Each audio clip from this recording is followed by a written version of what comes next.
Dès le 19e siècle, les bouchers de Bénévent-l'Abbaye se sont spécialisés dans l'abattage et la commercialisation de l'agneau.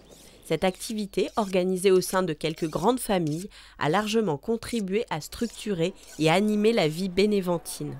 Elle dynamisait l'économie locale et favorisait l'implantation d'industries annexes, comme les tanneries. En 1816, la commune comptait pas moins de 20 bouchers sur 1400 habitants. La renommée des bouchers de Bénévent tenait à la qualité de préparation et de présentation de leur viande. Le soin qu'ils apportaient à leur travail permettait à l'estampille bénéventine d'être reconnue et appréciée dans la profession. La majeure partie de leur production, constituée des plus belles pièces, était expédiée vers les halles parisiennes.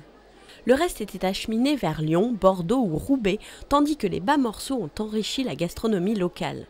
Au XIXe siècle, chaque boucher avait son propre lieu d'abattage, à l'hygiène souvent discutable. Toute la ville souffrait alors d'insalubrité.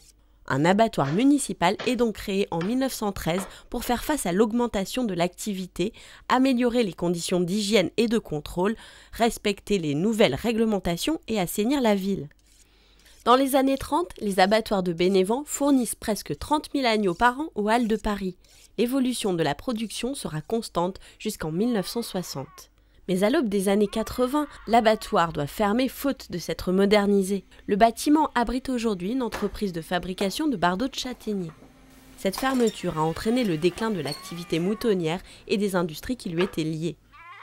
Aujourd'hui, Bénévent renoue avec sa tradition grâce aux moutonnades, une fête organisée chaque année le 24 août, jour de la Saint-Barthélemy.